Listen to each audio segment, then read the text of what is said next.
아름다운 밤입니다. 네.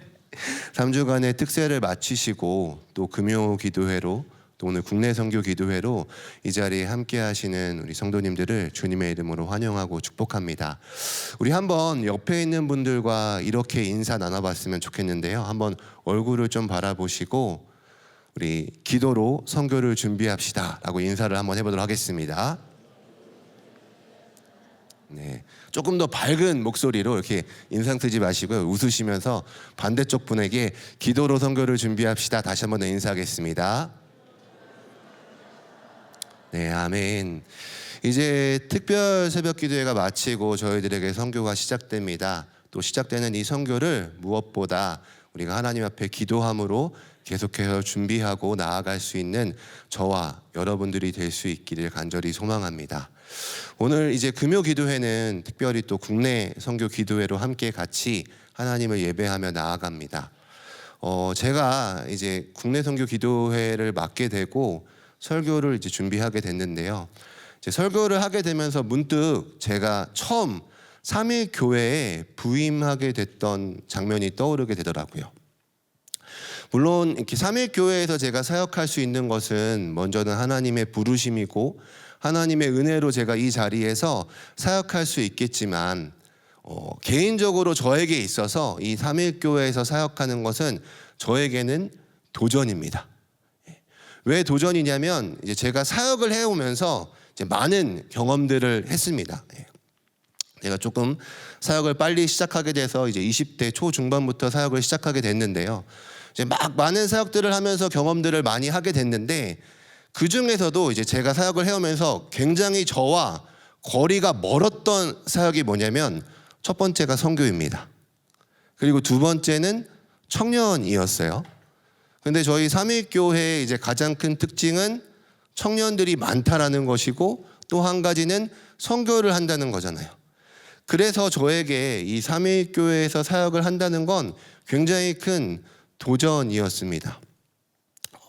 저를 어떻게 보실지는 모르겠지만 이제 제가 내세울 수 있는 것 중에 가장 대표할 수 있는 것이 있다면 그것은 바로 이제 큰 키입니다. 제가 대한민국 상위 3%의 남자예요. 공개하자면 제 키가 188입니다. 이제 좀 놀라시네요.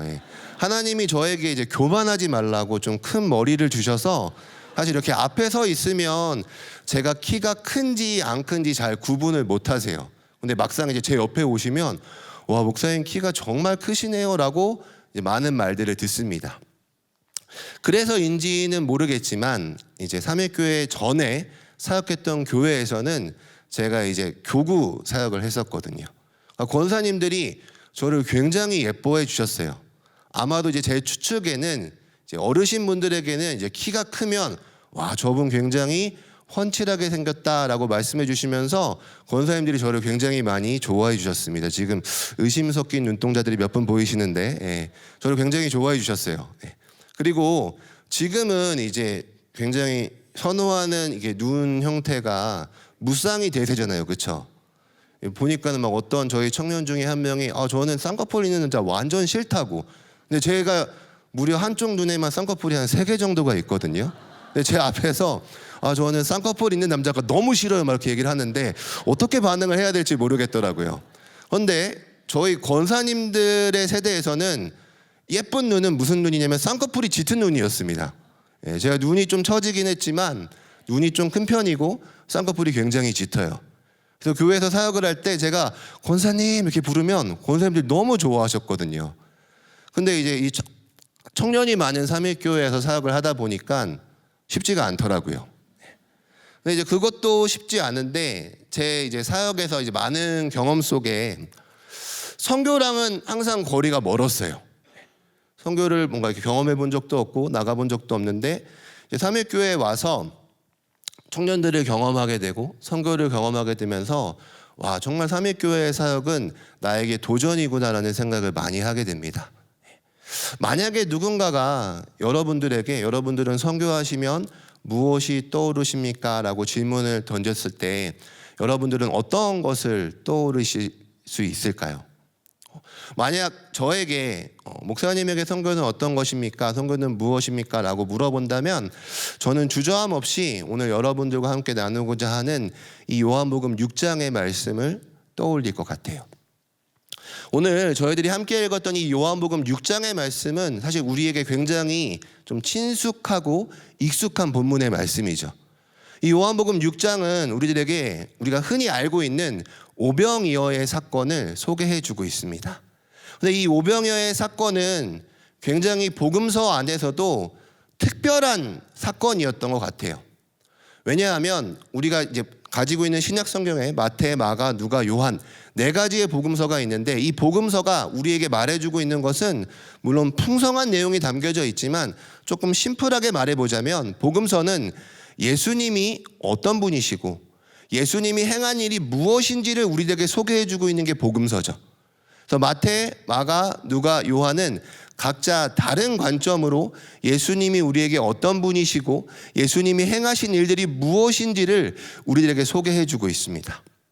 그런데 이 오병이어의 사건은 4개의 복음서에 다 등장을 하고 있어요. 그만큼 중요한 사건이라는 거죠. 여러분들이 성경을 읽다 보면 분명히 아실 텐데 가끔은 어느 복음서에는 등장하지만 어느 복음서에는 등장하지 않은 내용들이 나옵니다. 마찬가지로 오늘 이 오병이어의 사건이 모든 복음서에는 등장을 하고는 있지만 이 요한복음에서만 다루고 있는 내용들이 있어요. 오늘 저는 좀 그 부분에 집중해서 여러분들과 말씀을 나누고자 합니다. 오늘 이 요한복음만이 보여주고 있는 모습이 있다면 첫 번째로는 오늘 저희들이 읽었던 말씀에 보게 되면 4절에 이렇게 소개가 되고 있습니다. 우리 한번 다 함께 4절의 말씀을 같이 읽어보도록 하겠습니다. 마침 유대인의 명절인 유월절이 가까운지라. 오늘 이 요한복음이 좀 보여주고 있는 다른 복음서와 달리 이 오병이어의 사건 속에서 보여주고 있는 모습이 있다면 유월절을 소개하고 있다는 거예요. 요한복음에는 유월절에 대한 언급이 3번 등장합니다. 맨 처음 등장하는 유월절은 요한복음 2장에서 등장을 해요. 요한복음 2장에서 예수님은 성전을 청결하십니다. 성전을 깨끗하게 치우시고 예수님께서 정말 참된 성전이심을 보여주시고 하나님의 임재의 상징을 보여주는 이 성전 가운데 예수님께서 이 땅에 오신 참된 성전, 참된 구원자이심을 요한복음 2장 말씀을 통해서 보여줘요. 그리고 또 이 유월절이 요한복음의 마지막으로 언급되어 있는 부분이 어디냐면 이제 요한복음 13장부터 시작되는 예수님의 십자가의 구속의 사역에서 유월절에 대한 언급이 나옵니다. 그래서 예수님께서 정말 유월절에 어린 양이 되셔서 우리의 모든 죄를 짊어지시고 십자가에서 죽으시고 우리를 구원하신 사건 속에서 요한복음 13장부터 이어지는 그 놀라운 예수님의 십자가의 사건 속에 유월절이 등장합니다. 제가 요한복음에 유월절이 몇 번 등장한다고 했었죠? 3번 등장한다고 했었죠. 그럼 남은 한 번은 어디서 등장을 할까요? 오늘 요한복음 6장에서 등장을 하겠죠. 오늘 오병이어의 사건을 다루고 있으면서 저희들이 본 말씀에 보니까 마침 유대인의 명절인 유월절이 가까웠다라고 성경 말씀은 소개해주고 있습니다. 우리가 알고 있는 오병이어의 기적 사건은 예수님께서 떡 5개와 물고기 2마리를 통해서 5,000명이 넘는 사람들을 먹이신 놀라운 기적입니다. 그런데 이 놀라운 기적의 사건이 요한복음 속에서 이 유월절의 언급을 통해 단순히 배가 고팠던 많은 사람들을 먹인 것으로 끝나는 것이 아니라 바로 이 유월절과 연관되어져 있음을, 유월절과 관련되어져 있음을 오늘 이 요한복음은 우리에게 소개해주고 있어요. 그럼 도대체 유월절이 뭐길래 이 오병이어의 사건과 관계를 짓고 있을까요? 유월절은 이스라엘 백성들에게 너무나 중요한 절기입니다.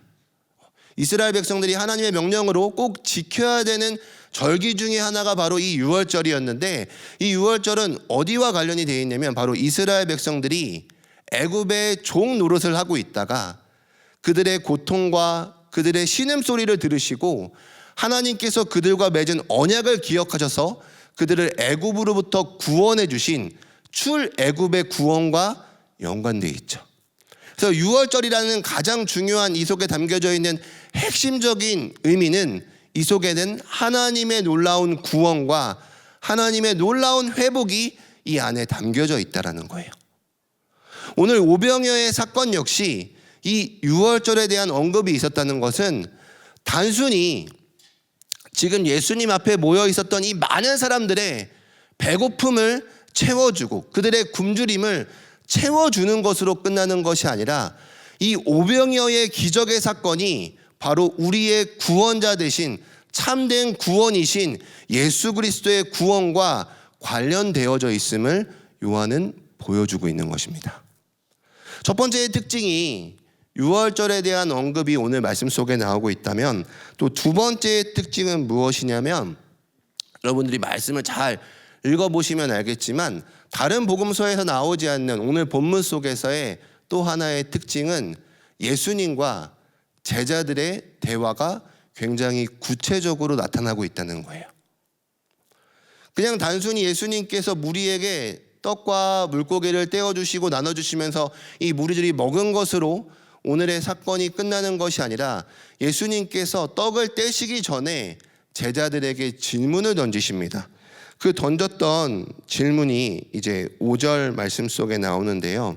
오늘 우리가 읽었던 5절 말씀에 보니까 이렇게 나오고 있습니다. 예수께서 눈을 들어 큰 무리가 자기에게로 오는 것을 보시고 빌립에게 이르시되 우리가 어디서 떡을 사서 이 사람들을 먹이겠느냐 하시니, 지금 예수님께서 눈을 들어서 큰 무리가 오는 것을 보셨다라고 5절 말씀은 얘기해 줍니다. 여기서 지금 말하고 있는 무리의 숫자가 5,000명쯤 되었다라고 성경은 얘기해 주고 있죠. 근데 이 5,000명 안에는 여성과 어린아이들이 포함되지가 않았어요. 그래서 추측컨대 적게는 지금 예수님 앞에 모였던 무리의 숫자가 10,000명, 많게는 20,000명 정도가 지금 예수님 앞에 나왔다라고 추측할 수 있습니다. 예수님께서 지금 이 무리를 바라보신 거예요. 근데 그냥 단순하게 이들을 보신 것이 아니라 이 오병이어의 사건을 기록하고 있는 마가복음에 보니까 이렇게 표현이 됩니다. 예수님께서 이들을 바라보실 때 목자 없는 양 같음으로 인하여 불쌍히 여기사라고 표현이 나와요.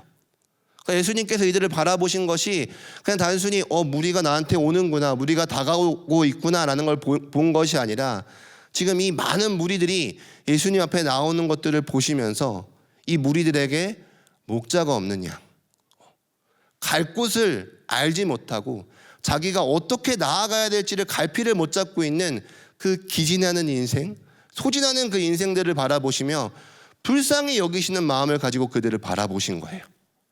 그래서 이 바라보셨다는 이 표현은 이제 본격적으로 예수님께서 자신의 사역을 나타내시고 시작하신다는 표현으로 우리가 이해할 수 있습니다. 그리고 예수님께서 이제 빌립에게, 예수님의 제자 빌립에게 질문을 던지시죠.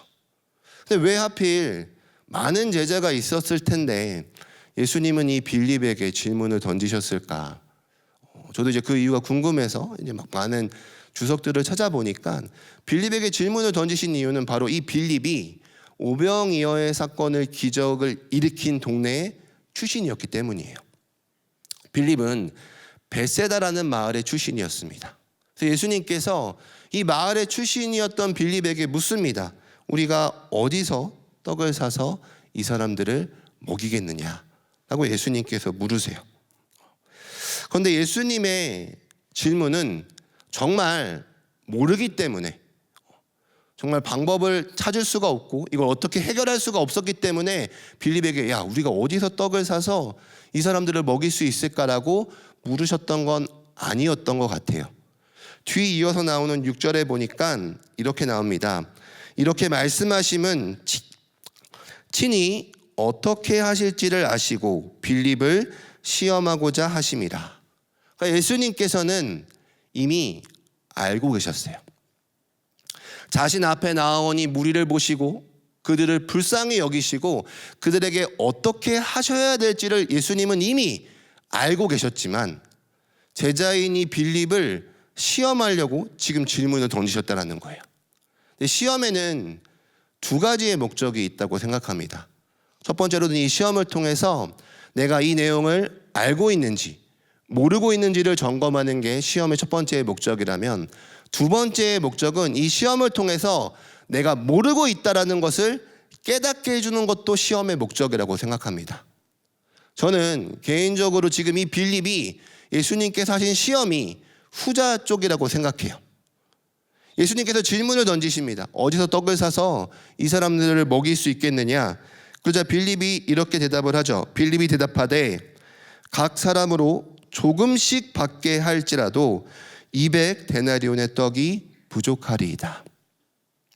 아마도 빌립은 이렇게 좀 계산이 빠른 사람이었던 것 같아요. 저는 개인적으로 이제 문과 출신이어서 굉장히 이렇게 고셈, 덧셈, 뺄셈에 약합니다. 식당에 가면은 이렇게 가끔 이렇게 막 밥 먹고 야 계산할 때 얼마씩 내면 되지라고 하면은 그 계산이 잘 안 돼요. 근데 주위에 보면은 꼭 그런 분들이 있으시잖아요. 밥 먹고 나면 야 얼마씩 내야 돼 하면은 거의 계산기처럼 야 각자 뭐 6,500원씩 내면 돼, 아니면 8,000원씩 내면 돼, 이렇게 말씀하는 분이 있죠. 빌립이 그런 사람이었던 것 같아요. 예수님께서 이 질문을 던지자마자 예수님께 대답하기를 이들이 적게 먹을지라도 200데나리온이 부족하다고 대답을 합니다. 그렇다면 이 200데나리온이라는 이 가치가, 이 화폐의 단위가 얼마 정도의 금액일까? 그 부분을 좀 우리가 알아봤으면 좋겠는데, 이 데나리온이라는 화폐의 가치는 어떤 가치냐면 이때 당시에 한 노동자가 하루 동안 열심히 일을 해서 벌 수 있는 하루의 임금, 하루의 수당이 한 데나리온이었어요. 그러니까 200데나리온은 200일을 일을 해야 벌 수 있는 금액인 거죠. 근데 우리가 막 200일을 한 번도 안 쉬고 풀로 일을 할 수가 없으니까 대략적으로 환산을 해보자면 약 6개월에서 8개월 정도 일을 해야 벌을 수 있는 금액이 200데나리온이에요. 이렇게도 별로 안 와닿으실 텐데, 그러면은 그냥 저희가 하루 동안 일을 해서 번 금액이 10만 원이라고 계산을 해보자면 200데나리온은 얼마 정도가 될까요? 다들 빌립이 아니신 거예요. 이게 딱 안 나오는 거 보니까 2천만 원 정도가 되는 거죠. 그러니까 지금 빌립이 예수님 앞에 우리가 2천만 원 정도가 있더라도 이 사람들 다 못 먹입니다. 조금씩 먹이더라도 이 돈이 부족합니다라고 대답을 한 것입니다. 그리고 이 빌립의 대답 이후에 예수님의 또 다른 제자 안드레가 예수님 앞에 나옵니다. 이 빌립과 같은 마을의 출신이었던 안드레가 예수님 앞에 나오는데 그냥 나왔던 것이 아니라 한 아이의 도시락을 들고 예수님 앞에 나와요. 그 도시락 안에는 보리떡 5개와 물고기 2마리가 들어 있었습니다. 근데 성경이 참 신기한 게 그냥 그 도시락을 가지고 왔다라고 표현해도 될 텐데 오늘 말씀해 보니까 보리떡 5개와 물고기 2마리라고 명시적으로 나와 있더라고요. 그래서 도대체 이 보리떡은 어떤 떡일까 궁금해서 막 찾아보니까 보리떡이 그렇게 좋은 떡이 아니더라고요. 가난한 사람들이 먹는 음식이 보리떡이에요. 그러니까 마찬가지네요. 보리떡과 밀떡 중에 어떤 게 더 맛있을 것 같으세요? 물론 보리를 너무 좋아하시면 보리떡이 맛있을 수도 있겠지만 밀떡이 더 귀한 음식이었겠죠.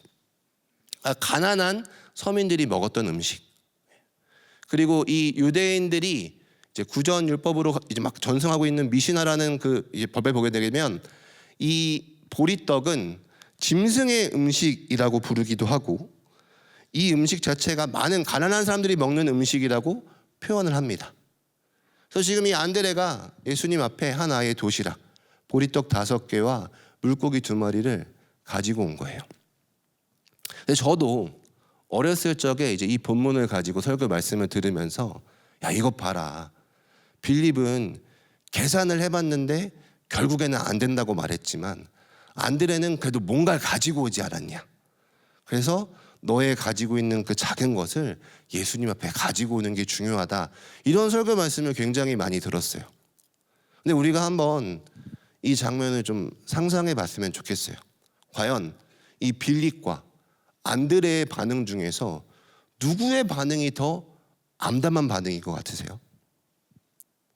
이 장면을 머릿속으로 그려본다면 저는 오히려 안드레의 반응이 훨씬 더 암담하다고 생각합니다.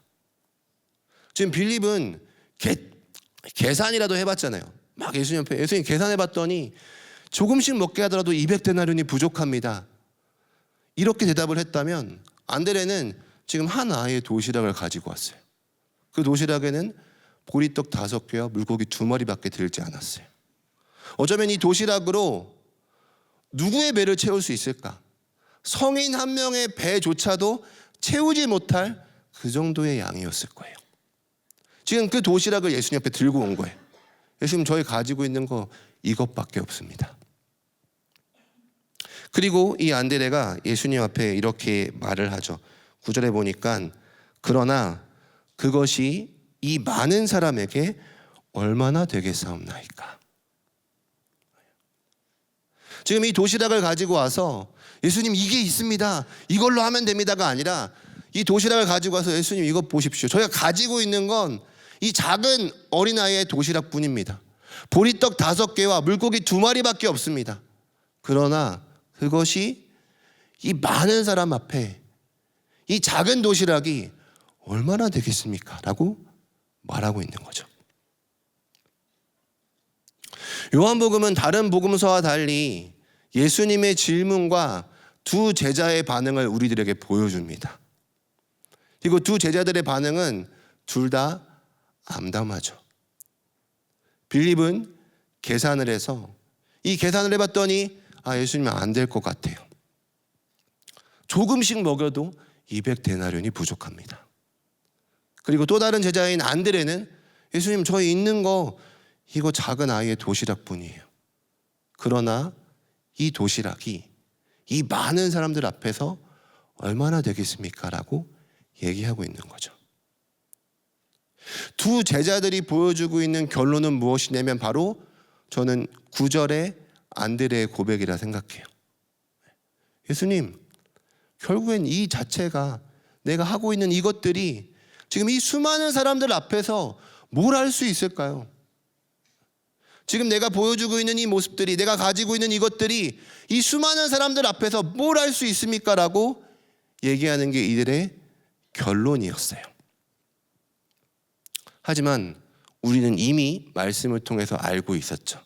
이것이 예수님의 시험이었고 예수님은 이미 자신이 해야 할 일을 알고 계셨습니다. 그래서 우리가 너무나 잘 알고 있는 것처럼 예수님은 이 도시락을 가지시고 기도하시고 축사하신 후에 이 떡을 떼어줍니다. 그리고 사람들이 먹기 시작해요. 그냥 자신의 허기짐을 채우는 그 정도가 아니라 이 사람들이 풍족하게 먹고도 무려 12바구니가 남을 만큼 이 사람들의 줄인 배를 채우게 됩니다. 이 말씀을 묵상하면서 그런 생각을 해보게 됩니다. 굳이 오늘 이 말씀 속에서 예수님께서 시험을 하신 이유가 무엇일까?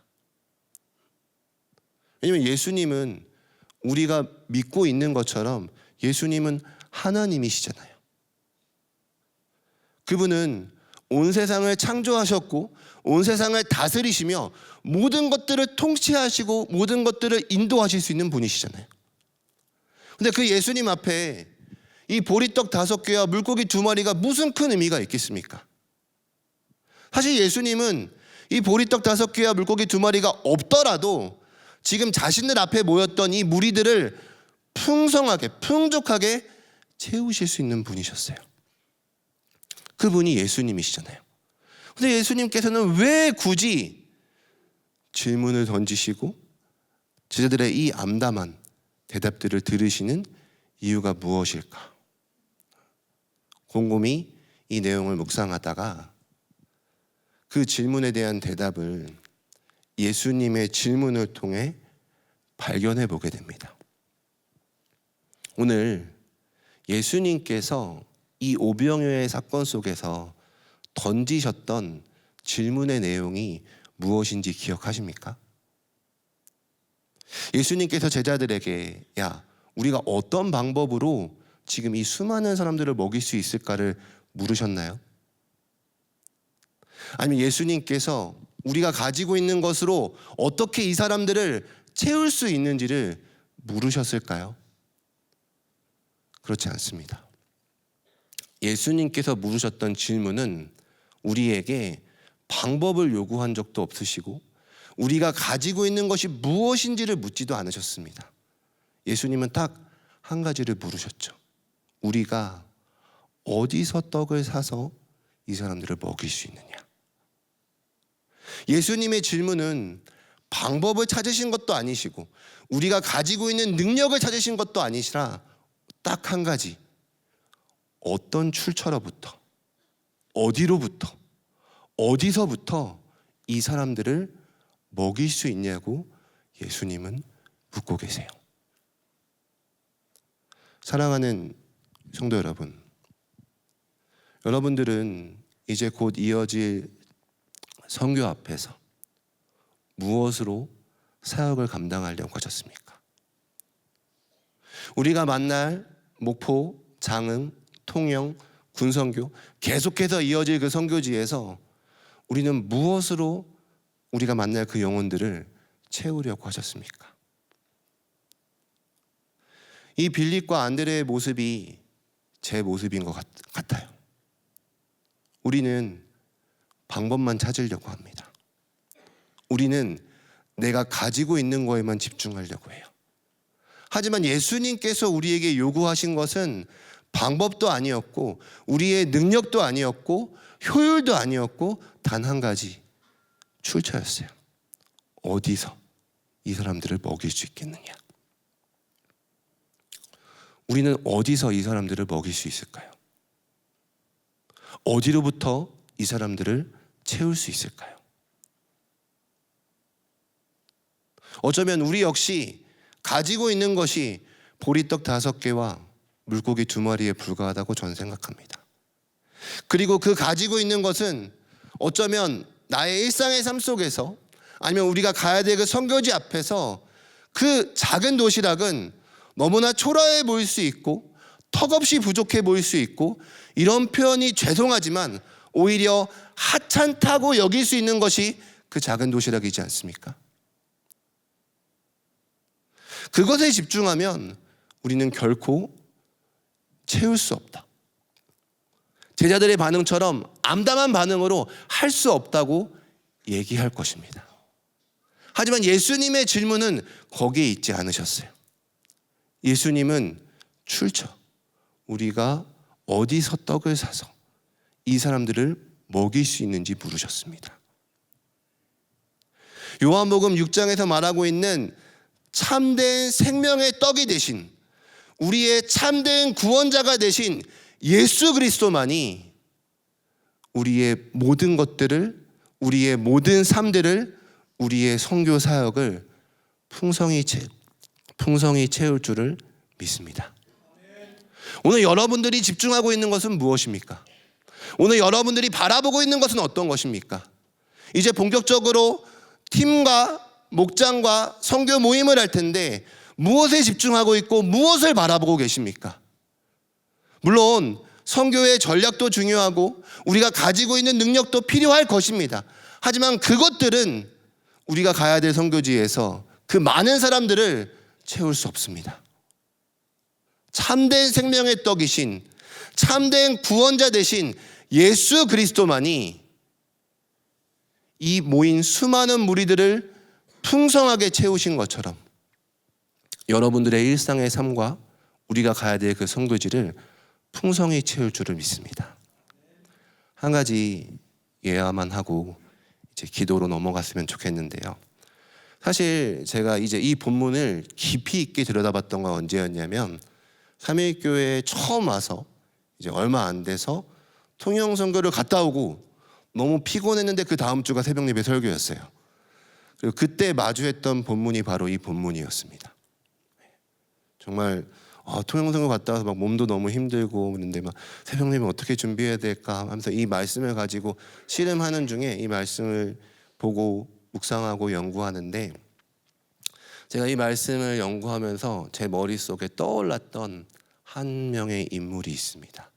바로 그 해 처음으로 갔던 통영선교에 만난 영계교회 목사님이셨어요. 제가 이제 교회에 처음으로 이제 부임을 해서 선교에 갔을 때는 아직 코로나가 굉장히 좀 기승을 부릴 때여서 선교를 다 갈 수가 없었습니다.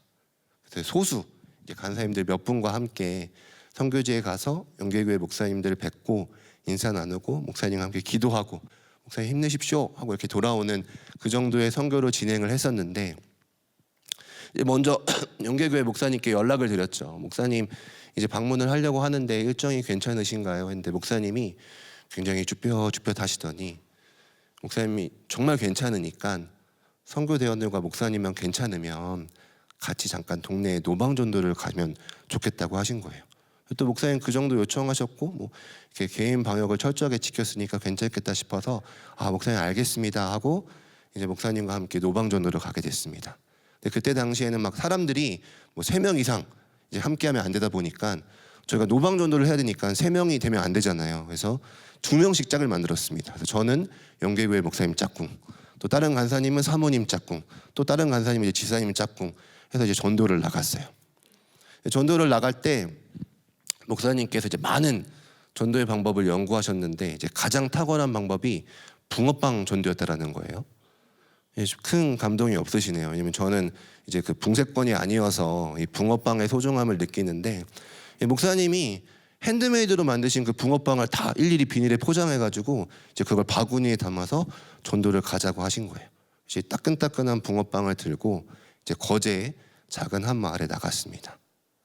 되게 이렇게 낭만 있는 모습으로 나갔을 것 같은데 현실은 그렇진 않았어요.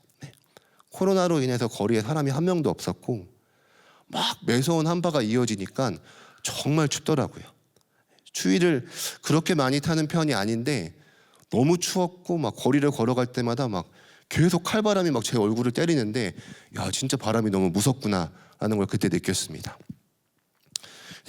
목사님과 함께 같이 붕어빵을 들고 막 사람들 만나서 전도하기 시작했는데 사람들이 좋아했을까요? 붕어빵을 주면 좋아할 것 같았는데 별로 싫어하더라고요. 막 젊은 친구들 만나서 저기요 하면 막 갑자기 와 하면서 도망가더라고요.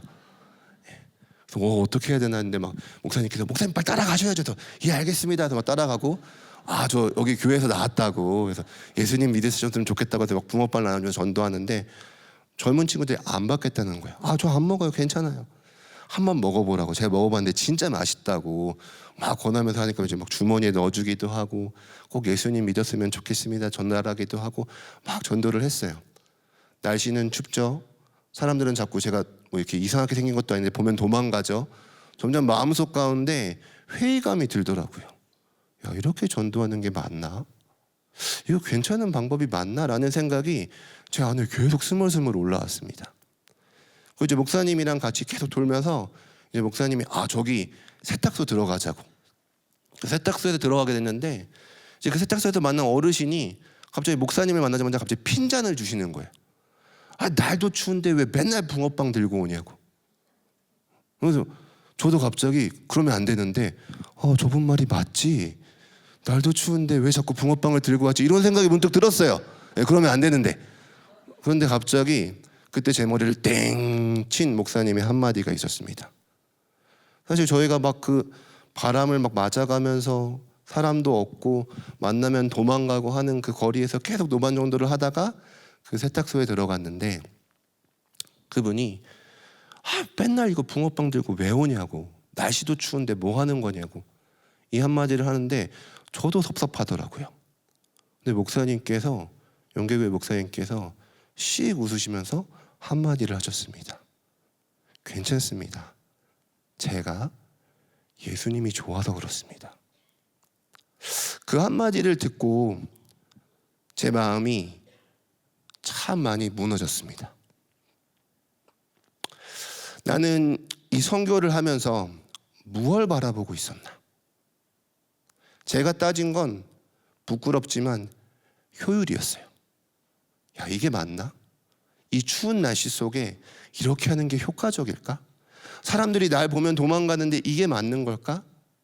근데 목사님 말씀하시더라고요. 괜찮습니다. 제가 예수님이 좋아서 그렇습니다. 사랑하는 성도 여러분, 이제 선교가 이어집니다. 사실 이 국내 선교 기도회 설교 말씀을 전하면서 마음의 부담감이 너무 컸어요. 아까 서두에도 말씀드렸지만 선교가 너무 거리가 먼 저이기 때문에 어떤 말씀을 전해야 될까 고민이 많이 들었습니다. 근데 그때 다시 한번 이 목사님의 말씀이 떠올랐어요. 제가 예수님이 좋아서 그렇습니다. 여러분들은 무엇으로 이 선교를 바라보고 계십니까?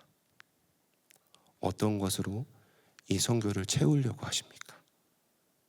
오늘 빌립과 같이 방법으로 이 선교를 찾고 계십니까? 아니면 안드레와 같이 내가 가지고 있는 것으로 이 선교를 찾고 있는 것은 아니십니까? 근데 예수님은 우리에게 동일하게 질문하고 계십니다. 어디서 떡을 사서 이 사람들을 먹일 수 있겠느냐? 예수님은 우리에게 다른 것을 요구하시지 않고 단 하나, 출처를 요구하십니다. 우리의 유일한 출처, 참된 생명의 떡, 우리의 유일한 구원자 되신 예수 그리스도, 이 한 분만을 더욱더 붙잡고 일어나 선교지로 걸어갈 수 있는 저와 여러분들이 될 수 있기를 간절히 축원합니다. 우리 함께 같이 찬양 부르면서 기도로 나아갔으면 좋겠습니다. 네, 우리 충만이라는 찬양인데요, 찬양 가사의 고백을 기억하면서 우리 함께 같이 찬양 불러봤으면 좋겠습니다.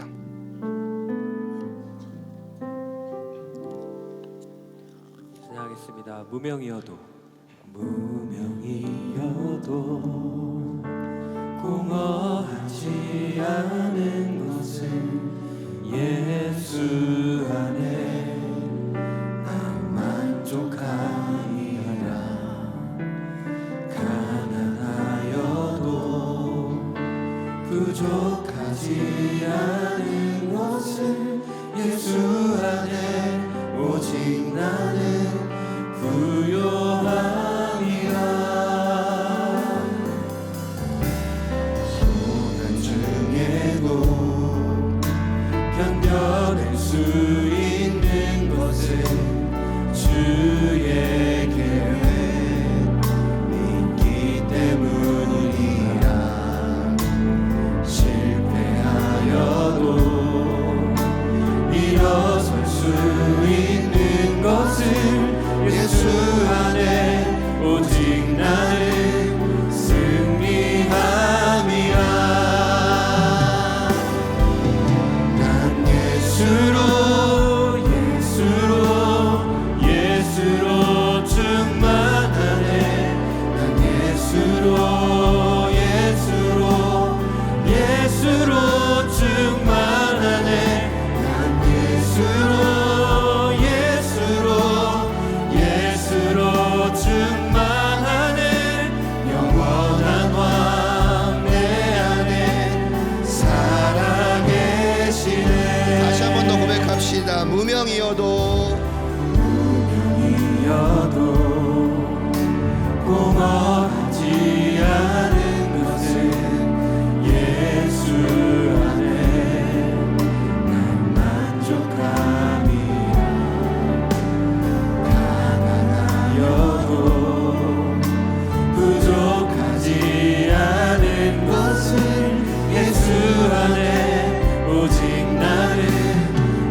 함께 같이 기도하며 나가기를 소망합니다. 오늘 함께 같이 기도할 때 먼저 우리에게 주신 말씀을 붙잡고 우리 함께 같이 기도합시다. 이제 특세가 끝나고 우리가 선교지로 나아가야 합니다. 일어나 그 선교지로 걸어야 합니다. 그 선교지로 걸어가는 우리의 발걸음 가운데 지금 우리가 붙잡고 있는 것은 무엇입니까? 내가 지금 바라보고 있는 것은 무엇입니까? 내가 지금 찾고 있는 것은 무엇입니까? 오늘 이 예수님과 빌립의 대화 속에서 나왔던 그 모습처럼 우리 역시 마찬가지로 방법만을 찾고 있고, 내가 가지고 있는 능력은 무엇인지를 찾고 있고, 아니면 이것이 효율인지 아닌지를 놓고 고민하고 있지는 않습니까? 하지만 예수님은 우리에게 질문하십니다. 어디서 떡을 사서 이 사람들을 먹일 수 있냐고 우리에게 묻고 계십니다. 우리가 충만해질 수 있는 것, 우리가 풍성해질 수 있는 것, 그것은 오직 하나, 참된 생명의 떡이 되신 예수 그리스도만이십니다. 우리의 구원자 되신 예수 그리스도만이 우리를 충만하게 채우며 우리를 풍성히 채우며 우리가 가야 될 그 선교지를 풍성히 채우실 것을 믿습니다. 이 시간 우리 주신 말씀을 기억하며 이 예수 그리스도 한 분만을 붙잡을 수 있도록, 다른 것을 바라보는 것이 아닌 이 예수 그리스도 한 분만을 더 붙잡는 우리의 모습이 될 수 있도록 사랑하는 주님의 이름 크게 부르며 다 함께 합심으로 기도해 나아가도록 하겠습니다. 주여